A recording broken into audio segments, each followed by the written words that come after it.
हाय दोस्तों, आप ठीक हैं। हम कोशिश करते हैं आप ठीक ही होंगे। हम आपको बताएंगे हम आपको बताएंगे इसमें जो हमने एक वीडियो स्वर की अपलोड कर दी है। आज हम आपको व्यंजन की वीडियो अपलोड करेंगे।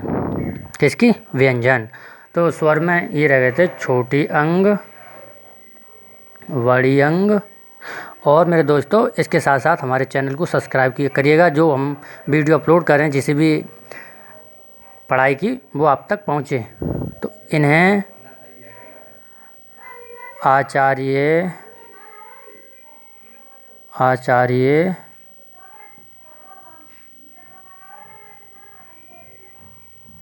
किशोरीदास वाजपेयी ने आयोग बहा कहा है। क्या कहा है? आयोग बहा। इनका देखो उच्चारण स्थान ऐसे है।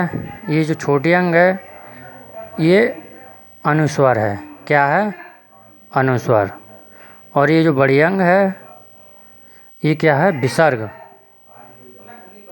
क्या है? विसर्ग। इसका छोटी अंग जो अनुस्वर है ये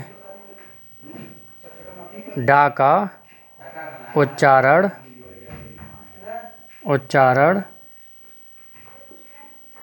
स्थान डा का उच्चारण स्थान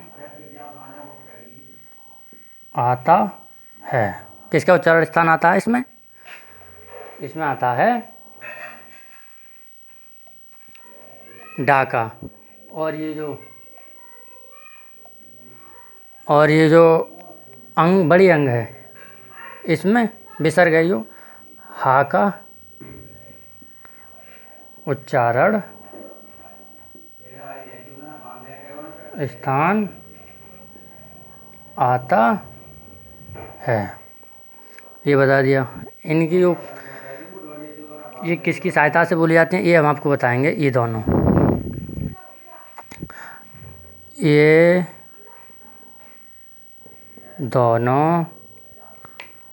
व्यंजनों की सहायता से बोले जाते हैं। ये दोनों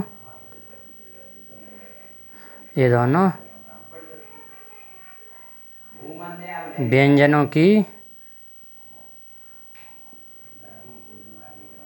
सहायता से बोले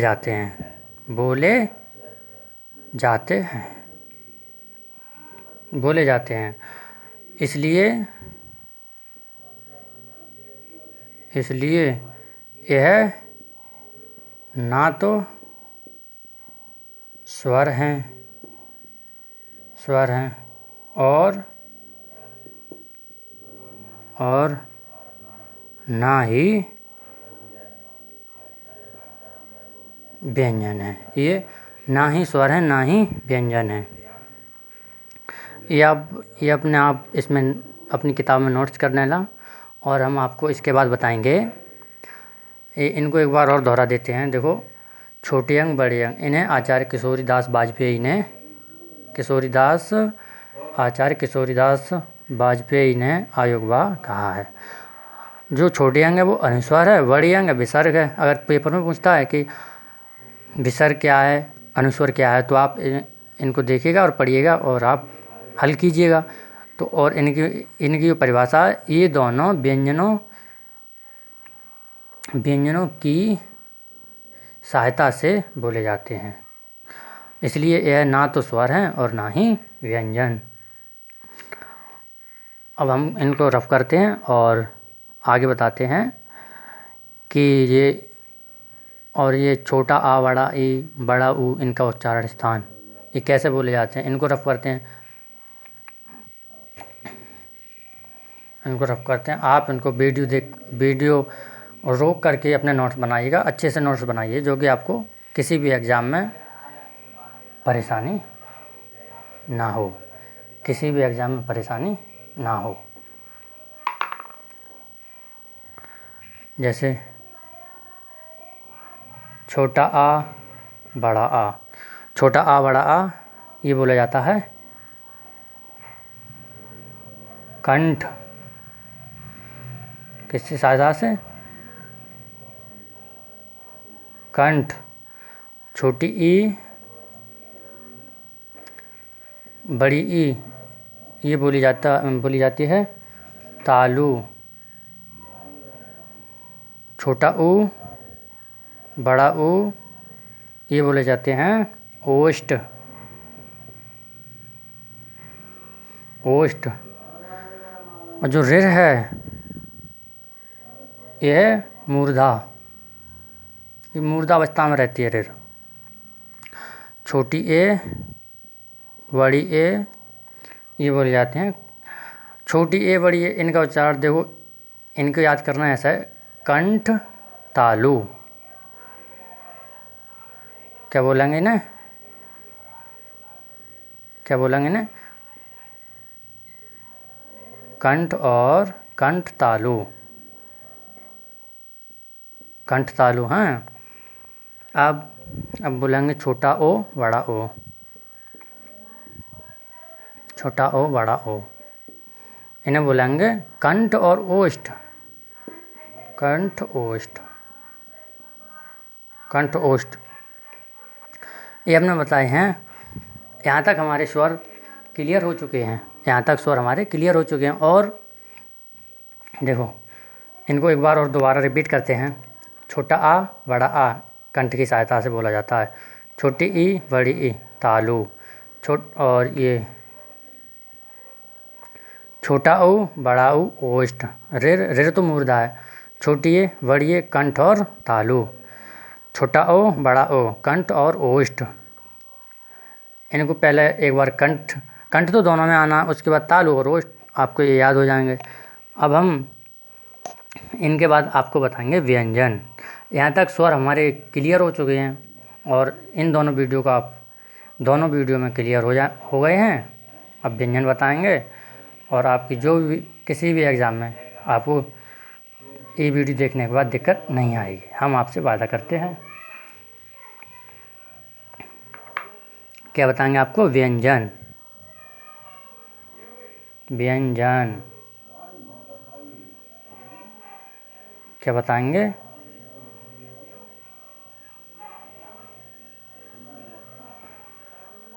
व्यंजन।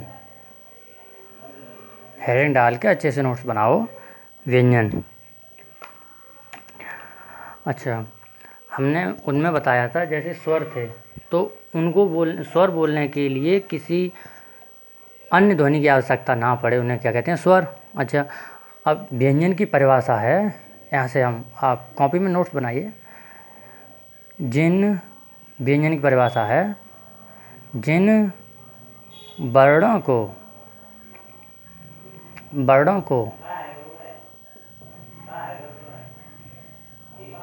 बोलने के लिए जिन वर्णों को बोलने के लिए स्वर की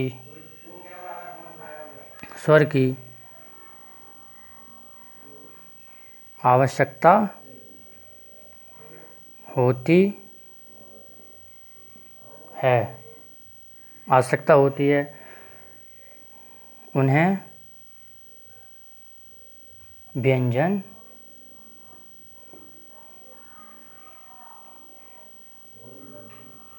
कहते हैं। उन्हें क्या कहते हैं? व्यंजन।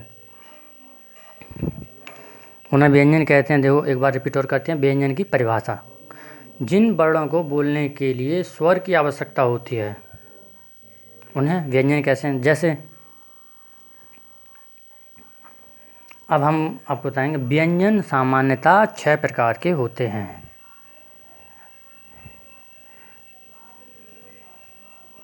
व्यंजन सामान्यतः 6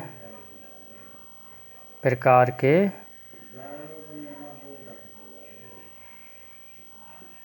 होते हैं। कितने प्रकार के होते हैं? 6। नंबर 1 में स्पर्श व्यंजन। स्पर्श व्यंजन। नंबर 2 अनुनासिक। अनुनासिक अनुनासिक व्यंजन। नंबर 2 अनुनासिक व्यंजन। नंबर 3 में अंतःस्थ व्यंजन। अंतःस्थ व्यंजन। नंबर 4 में ऊष्म व्यंजन। क्या? ऊष्म व्यंजन। इसमें ऊष्म व्यंजन। नंबर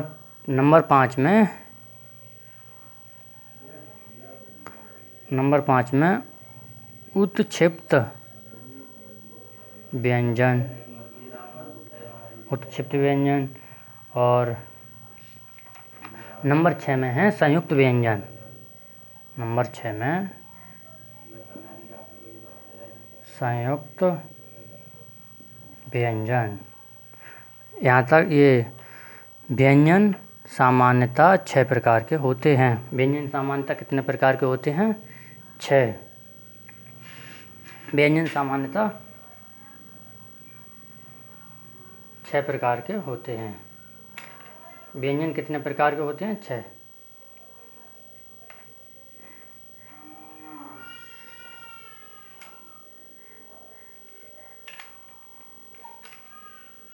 व्यंजन सामान्यतः 6 प्रकार के होते हैं। अब इनका जो उच्चारण स्थान है वो हम आपको बताएंगे। नंबर 1 में आएगा स्पर्श व्यंजन। नंबर 1 जी स्पर्श व्यंजन है। स्पर्श व्यंजन इसको बताएंगे। इनको हम बता रहे हैं। सबसे नंबर 1 में स्पर्श व्यंजन। स्पर्श व्यंजन लिख के परिभाषा डालिएगा। स्पर्श व्यंजन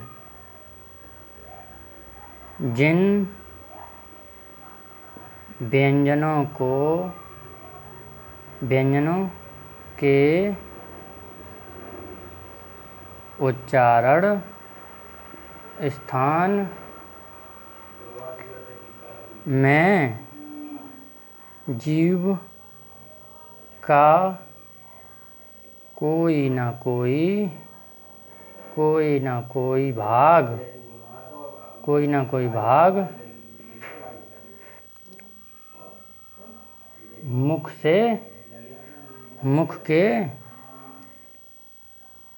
मुख के किसी भाग को स्पर्श करे। किसी न किसी भाग को स्पर्श करे या फिर करता हो।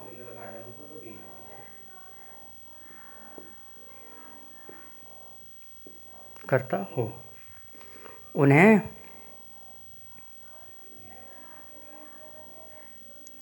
स्पर्श व्यंजन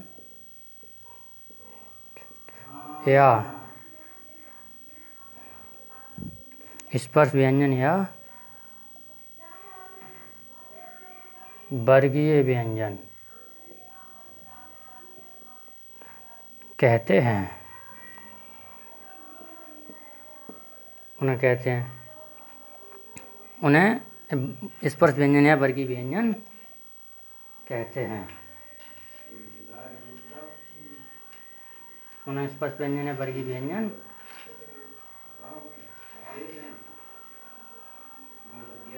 कहते हैं। अब हम आपको बताएंगे उन्हें स्पर्श व्यंजन या वर्गीय व्यंजन कहते हैं।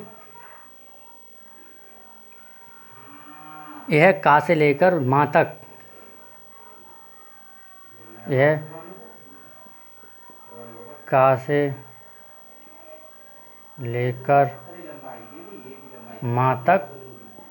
होते हैं। ये का से लेकर माँ तक होते हैं। यह कुल 25 होते हैं। कुल कितने होते हैं? 25। कुल 25 होते हैं और इन्हें 5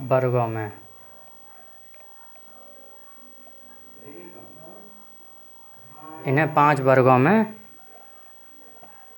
विभाजित किया जाता है। अब हम आपको इनको रफ करते हैं और इनकी जो स्पर्श व्यंजन है इनको बताते हैं। ये आपने नोट कर लिया होगा और एक बार बताते हैं। व्यंजन की परिभाषा। जिन वर्णों को बोलने के लिए स्वर की आवश्यकता होती है उन्हें व्यंजन कहते हैं। व्यंजन सामान्यतः 6 प्रकार के होते हैं। अगर पेपर में पूछता है व्यंजन कितने प्रकार के होते हैं तो 6 प्रकार के। ये हमने आपको बता दिया, आपकी स्क्रीन पर दिख रहे होंगे। स्पर्श व्यंजन, अनुनासिक व्यंजन, अंतःस्थ व्यंजन, ऊष्म व्यंजन, उत्क्षिप्त व्यंजन, संयुक्त व्यंजन। स्पर्श व्यंजन की परिभाषा है जिन व्यंजनों के उच्चारण में, यानी कि जिन व्यंजनों के उच्चारण स्थान में जीभ का कोई न कोई भाग मुख के किसी भाग को स्पर्श करता हो उन्हें स्पर्श व्यंजन या वर्गीय व्यंजन कहते हैं। यह का से लेकर माँ तक होते हैं कुल, और ये 25 होते हैं कुल।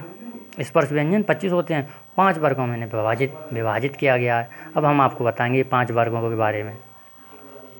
इनको हम रफ करते हैं, और हमारी वीडियो ज़्यादा से ज़्यादा शेयर करें और उनको लाइक करें।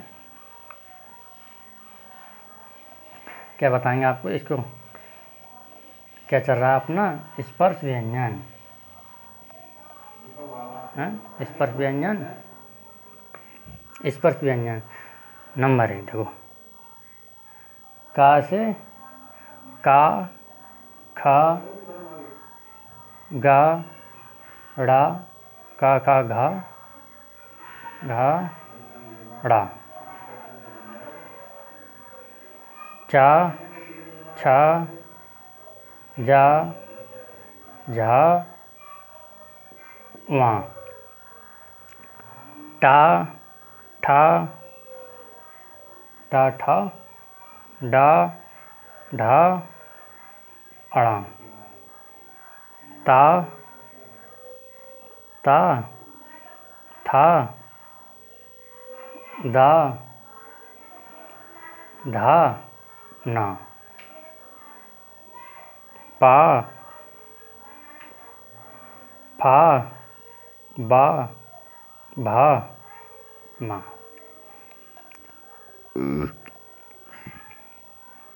देखो ये 1 2 3 4 और ये 5। ये तो हमारा का वर्ग हो गया। ये हमारा चा वर्ग हो गया। ये हमारा टा वर्ग हो गया। ये हमारा ता वर्ग हो गया। और ये हमारा पा वर्ग हो गया।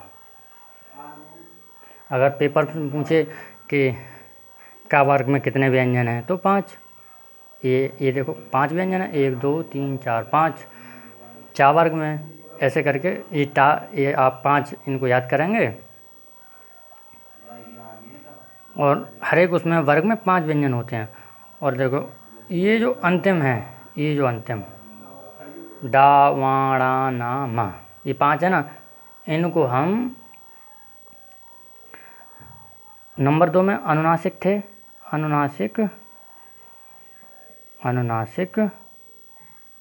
व्यंजन नंबर 2 में अनुनासिक व्यंजन थे। तो ये 5 जो आप ऐसे लिखेंगे, इनमें जो 5 है ना, अंतिम 5, ये अनुनासिक व्यंजन कहलाते हैं। इनकी परिभाषा लिख लीजिए आप।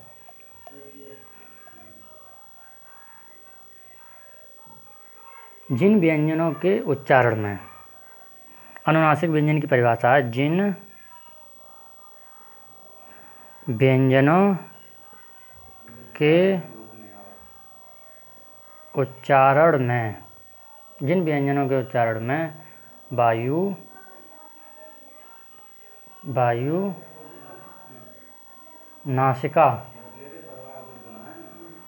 नासिका मार्ग द्वारा निकलती है,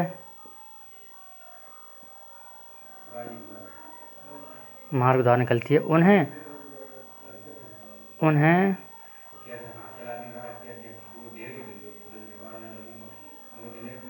अनुनासिक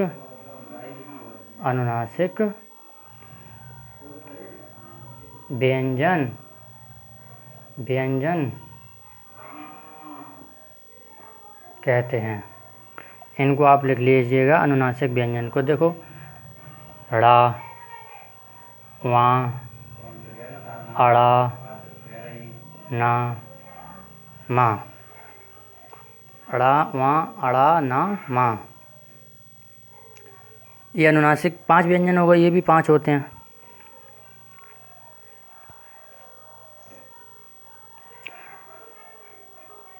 अनुनासिक हो गए ये 2 बता दिए हमने, स्पर्श व्यंजन, अनुनासिक व्यंजन। इन दोनों की परिभाषा भी लिखवा दी। अब हम इसके बाद अगले स्टेप पे आते हैं, जो है नंबर 3 में थे अंतःस्थ व्यंजन। क्या थे? अंतःस्थ व्यंजन। और जो अनुनासिक व्यंजन है तो उसमें पूछता है अगर कि जो वर्णमाला में अंतिम 5 अक्षर हैं, मतलब 1 2 3 4 5, इनका उच्चारण स्थान क्या है, इन्हें क्या कहते हैं? अगर ये पूछे तो इसे कहते हैं अनुनासिक व्यंजन। इसे क्या कहते हैं? अनुनासिक व्यंजन। अब हम आपको नंबर 3 क्या बताएंगे? अंतःस्थ व्यंजन। इन्हें रफ करते हैं और इनकी नोट बनाइए आप। अब क्या बताएंगे? अंतःस्थ व्यंजन। अंतःस्थ व्यंजन या रा ला वा होते हैं। कौन से होते हैं? या रा ला वा। अंतःस्थ व्यंजन होते हैं या रा ला वा। नंबर 3 अंतःस्थ व्यंजन। अंतःस्थ व्यंजन इनकी परिभाषा है, जिन व्यंजनों के उच्चारण में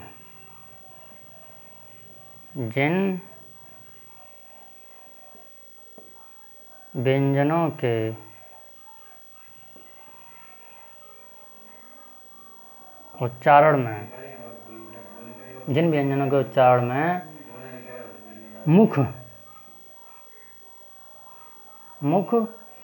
बहुत संकुचित हो जाता है,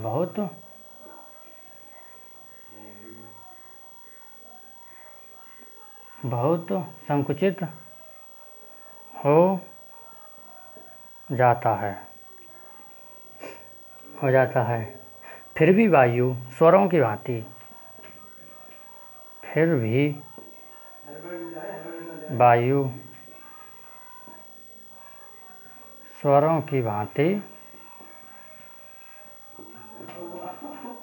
भांति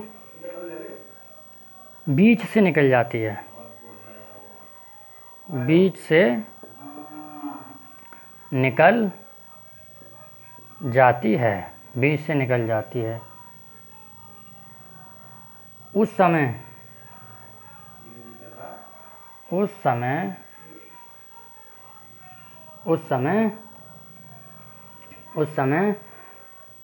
उत्पन्न होने वाली ध्वनि को अंतःस्थ कहते हैं। उस समय उत्पन्न होने वाली ध्वनि को अंतःस्थ कहते हैं। ये अंतःस्थ व्यंजन की परिभाषा है, इसको याद करिएगा। देखिए, आप ये मत कहिए इतनी बड़ी परिभाषा आप याद करेंगे, बड़ी आसानी से याद हो जाती है। ये होते हैं, देखो, अंतःस्थ व्यंजन कौन कौन से होते हैं? या रा ला वा, 4 या रा ला वा 4 व्यंजन होते हैं अंतःस्थ। इसकी एक बार परिभाषा और हम आपको बता देते हैं। जिन व्यंजनों के उच्चारण में मुख, जैसे मुख संकुचित, जिन व्यंजनों के उच्चारण में मुख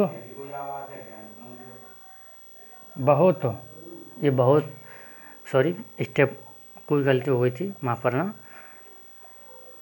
फिर से बता देते हैं, जिन व्यंजनों के उच्चारण में मुख बहुत संकुचित हो जाता है, फिर भी वायु स्वरों की भांति बीच से निकल जाती है, उस समय उत्पन्न होने वाली ध्वनि को अंतःस्थ व्यंजन कहते हैं। अंतःस्थ व्यंजन या रा ला वा होते हैं। अब नंबर 4 नंबर 4 में है ऊष्म व्यंजन। नंबर 4 में ऊष्म व्यंजन, ऊष्म व्यंजन। नंबर 4 में ऊष्म व्यंजन। अब हम इसकी परिभाषा लिखवाते हैं। नंबर 4 में ऊष्म व्यंजन, नंबर 4 में ऊष्म व्यंजन है जिन, इनकी परिभाषा लिखो, जिन व्यंजनों के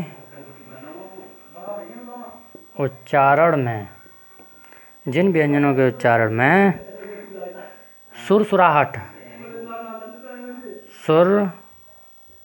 सुरसुराहट सी प्रतीत होती है, जिन व्यंजनों के उच्चारण में सुरसुराहट सी प्रतीत होती है उन्हें ऊष्म व्यंजन, ऊष्म व्यंजन या संघर्षी व्यंजन कहते हैं। क्या कहते हैं? संघर्षी व्यंजन, संघर्षी व्यंजन कहते हैं। ये होते कौन कौन से हैं? देखो, सा, सा, सा, सा, तीनों सा और एक हा। ऊष्म व्यंजन है सा, सा, सा, हा। नंबर 4 तक हमने बता दिया। ऊष्म व्यंजन तक, ऊष्म व्यंजन तक आपको बता दिए। ये है परिभाषा, एक बार फिर करते हैं। जिन व्यंजनों के उच्चारण में सुरसराहट सी प्रतीत होती है उन्हें ऊष्म व्यंजन कहते हैं या संघर्षी व्यंजन। ये 4 होते हैं, सा, सा, सा, हा। अब हम आपको नंबर 5, नंबर 5 में कौन सा बताया था हमने? उत्क्षिप्त व्यंजन। नंबर 5 में उत्क्षिप्त व्यंजन, इन्हें हम आपको रफ करते हैं। यहाँ तक मेरे दोस्तों आपको बात समझ में आई होगी। अब बताएंगे उत्क्षिप्त व्यंजन। 2 रह गए। उत्क्षिप्त व्यंजन,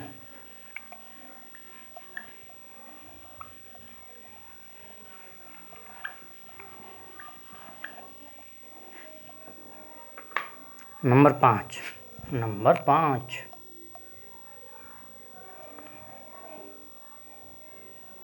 नंबर 5 उत्क्षिप्त व्यंजन। नंबर 5 में उत्क्षिप्त व्यंजन, इनकी परिभाषा लिखिएगा आप। जिन व्यंजनों के उच्चारण में, जिन व्यंजनों के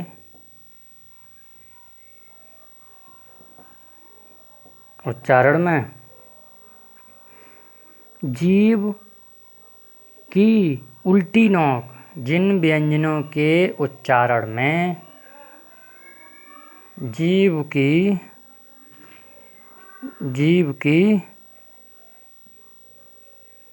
उल्टी, जीभ की उल्टी नोक, जीभ की उल्टी नोक, जीभ की उल्टी नोक तालु को छूकर, तालु को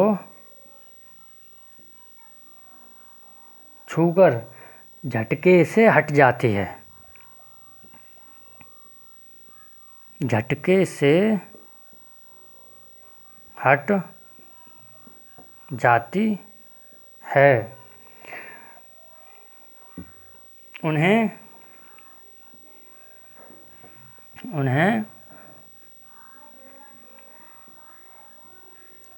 उत्क्षिप्त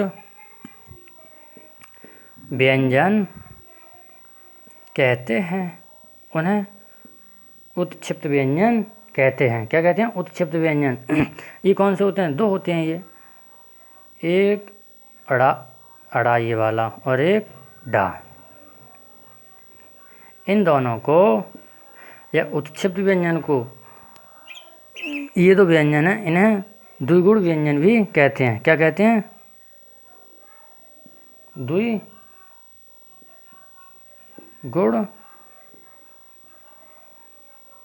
द्विगुण व्यंजन, इन दोनों को द्विगुण व्यंजन कहते हैं।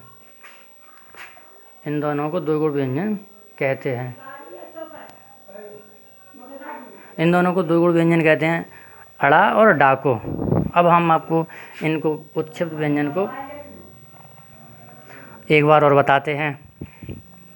जिन व्यंजनों के उच्चारण में जीभ की उल्टी नोक, यानी जो जीभ की उल्टी नोक तालू को छूकर झटके से हट जाती है, उन्हें उत्क्षिप्त व्यंजन कहते हैं। ये दो होते हैं अड़ा और डा, इन्हें, और ये दो व्यंजन हैं अड़ा और डा को, इन्हें द्विगुण व्यंजन भी कहते हैं। अगला नंबर है 6। 6 में संयुक्त व्यंजन। संयुक्त व्यंजन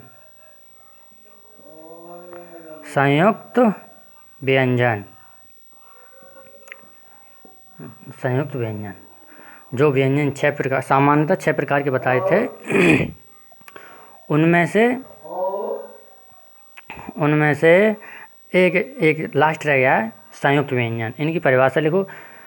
जिन व्यंजनों के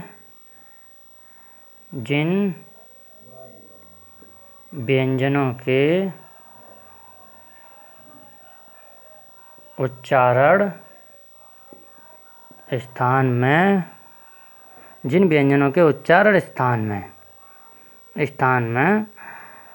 अन्य व्यंजनों की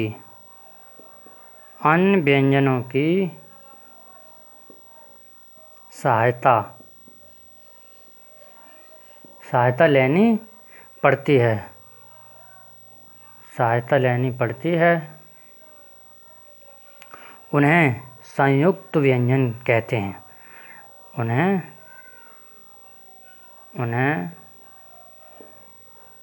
संयुक्त व्यंजन कहते हैं। उन्हें क्या कहते हैं? संयुक्त व्यंजन। और अब संयुक्त व्यंजन की जो ये 4 होते हैं, कौन कौन से? एक तो होते हैं छा, त्रा, ग्या और एक सिरा। 4 होते हैं, छा, त्रा, ग्या, सिरा। इनका जो संयुक्त व्यंजन है, इनका उच्चारण स्थान है, वो हम आपको बताते हैं। इनको पहले रफ करते हैं। दोस्तों, यहाँ तक आपको बात समझ में आएगी हो तो बहुत बढ़िया बात है, और हम उम्मीद करते हैं, आशा करते हैं आपसे कि आपको इतना समझ में आ गया होगा। इनको रफ करते हैं। छा, त्रा, ग्या संयुक्त व्यंजन होते हैं। छा, त्रा, ग्या 3-4-5 बार बोल लो, वो स्वयं याद हो जाएंगे। संयुक्त व्यंजन छा, त्रा, ग्या, स्रा। इनका उच्चारण स्थान देखो।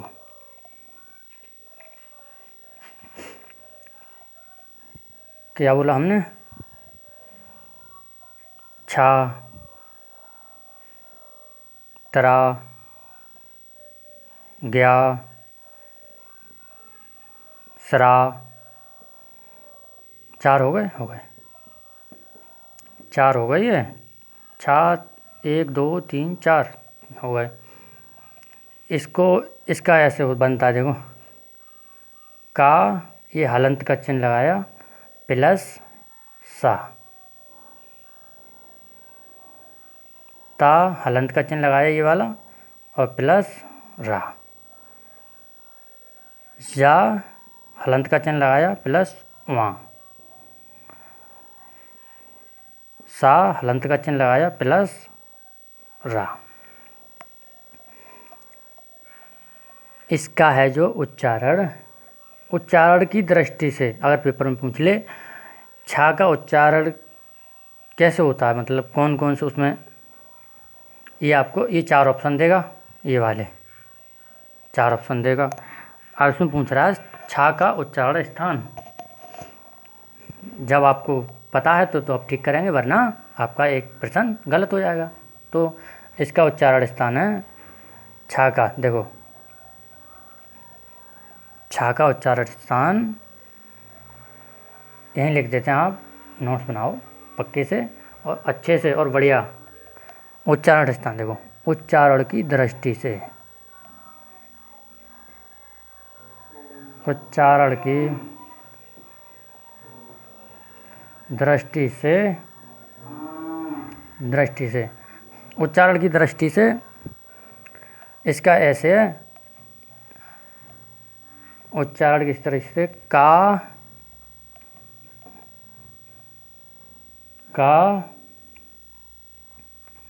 प्लस का और फिर छा, ये हो गया इसका उच्चारण स्थान। और ये वहाँ उच्चारण स्थान। अब किसका बात पूछेगा? ज्ञा का। इसका ज्ञा का पूछे तो इसमें लिखो उच्चारण की दृष्टि से, उच्चारण की दृष्टि से गा हलंत प्लस या, ये ज्ञा का उच्चारण की दृष्टि से ये हो गया। यहाँ तक मेरे दोस्तों आपको बात समझ में आई होगी। प्लीज़ वीडियो को ज़्यादा से ज़्यादा शेयर करें। अब इसके बाद अगली वीडियो में हम आपको देंगे व्यंजनों का उच्चारण की दृष्टि से, यानी व्यंजन उच्चारण की दृष्टि से कितने प्रकार के होते हैं।